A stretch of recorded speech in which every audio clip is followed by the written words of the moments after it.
संयोजक र संयुक्त नागरिक पार्टी अध्यक्षज्यू वरिष्ठ नेताहरू अनि भाइहरू मण्डली परिवार जय मसी नमस्कार। हिजो अस्तिको दिनदेखि म धेरै सोचमा परेको थिएँ। मैले चाहिँ मण्डलीमा एउटा आफ्नै तरिकाले एउटा सम्झनाको निम्ति र मौन धारण गरेर सक्ने मैले सोच बनाइरहँदाखेरि संयुक्त नागरिक पार्टीले यो आयोजना गर्ने भन्ने खालको सूचना मलाई मिल्यो। त्यसको कारण कहाँ गर्ने कसो गर्ने भनेर भन्दाखेरि चाहिँ मैले नै मण्डलीमै आउनुहोस्, शनिबार भए पनि आइतबार भए पनि भनेर मैले आग्रह गरेँ। जस अनुसार शनिबार सबैको व्यस्त हुने हुँदाखेरि आज आइतबार 3 बजे भनेर हामी निर्णयमा पुग्यौँ अनि आज यो हुन गएको छ। अनि विशेष गरेर धेरै कुराहरू यहाँनिर मेरो श्रीमती सुशीला बेगरको विषयमा बोलिसक्नु भएको छ। म एकदम तरिकाले भित्र मनमा दुःख भए तापनि म उहाँको कार्यप्रति हर्षित छु। किन भन्दाखेरि उसको कार्यको उसको विश्वासको बखानहरू हुँदाखेरि मलाई एक तरिकाले अझै पनि साहस छ। र तपाईँले धेरै सुन्नुभयो कथा र फेसबुक वालहरूमा पनि देख्नुभयो होला कता कता कसैले कि कुनै पार्टीले पनि दाबी गरिराखेको सुशीला हाम्रो पार्टीको अध्यक्ष र यता पनि म अलिकति प्रश्नाउन चाहन्छु। 2081 साल भदौ 10 गतेको दिन आमूल परिवर्तन रिपब्लिक पार्टी र संयुक्त नागरिक पार्टी एकता भई आमूल परिवर्तन नागरिक पार्टी भनेर पार्टी एकता घोषणा भएको थियो। अनि सोही अनुसार आमूल परिवर्तन नागरिक पार्टीको पनि उहाँ वरिष्ठ उपाध्यक्षकै स्थानमा होला सायद हुनुहुन्थ्यो। त्योभन्दा अगाडि आमूल परिवर्तन मसिया पार्टीमा पनि उहाँ उपाध्यक्ष हुनुहुन्थ्यो। र यो कुरा के भयो भन्दाखेरि आमूल परिवर्तन रिपब्लिक पार्टी र संयुक्त नागरिक पार्टीको एकता घोषणापछि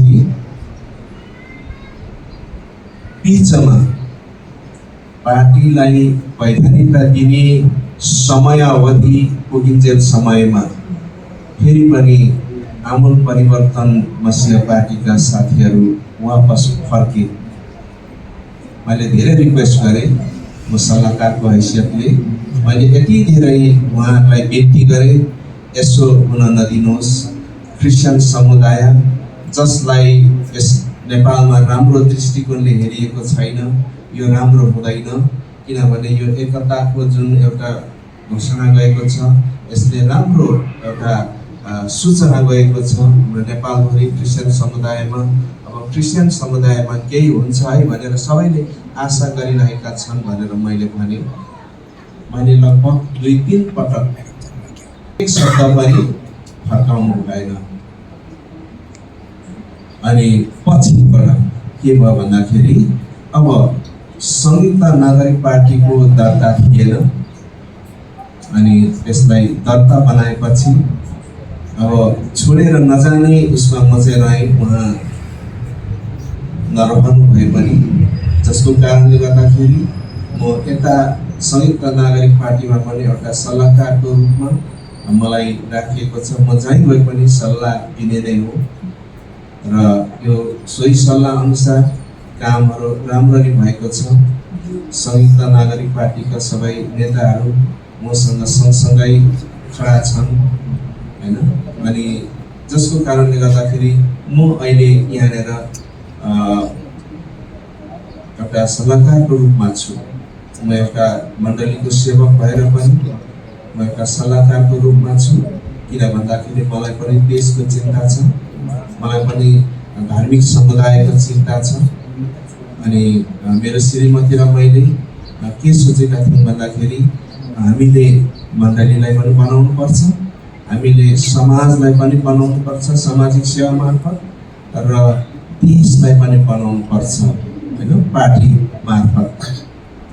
अनि हामी एक तरिकाले क्रुसमा टाँगिन पनि तयार थियौँ। वास्तवमा भन्नुपर्दाखेरि हामी हुने खाने खालको मान्छेहरू होइन, तर हामीले भोक काटेर भए पनि समाजमा भएका हैन भोका नङ्गाहरूको निम्ति हामी चाहिँ एक तरिकाले आमा बाबु बनेका हौँ। विगतको दिनहरूमा हामीले धेरै गर्न खोजेका थियौँ र अहिले मैले पनि यही गरिरहेको छु। म एक्लो भए तापनि मैले गर्न सक्ने कुराहरू मैले गरिरहेको छु।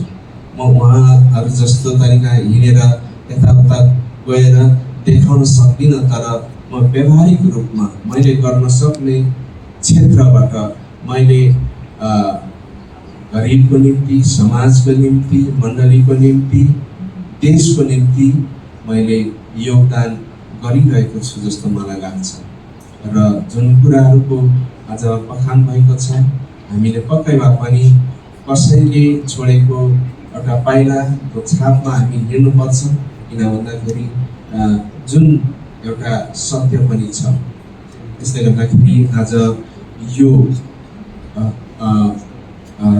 जुन संयुक्त नागरिक पार्टी आयोजना गरेर तपाईहरु यहाँ मण्डलीमा आइदिनु भयो, म एकदम धन्यवादी छु।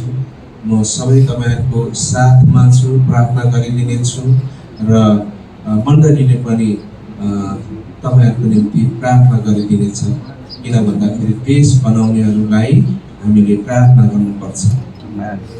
यति भन्दै आजको यो संगतिलाई हामी यही सक्नेछौँ। यो समय म हाम्रो मण्डलीको हाम्रो डिकन बबी सुब्बालाई अन्तिम प्रार्थना गरिदिनु हुन म अनुरोध गर्छु। उहाँलाई यो प्रार्थनाको म समय दिँदै अनि त्यसपछि चाहिँ हामी खाजा तर्फतिर लाग्नेछौँ।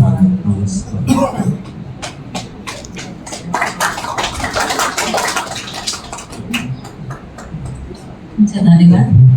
विशेष गरी हाम्रो संयुक्त नागरिक पार्टीलाई म हृदयदेखि धन्यवाद दिन चाहन्छु। हाम्रो मण्डलीद्वारा यो समयमा हामी पनि सामेल भएर अनि दिदीको सम्झनामा हामीले यो गरेको अनि तपाईँहरूले यसमा ठुलो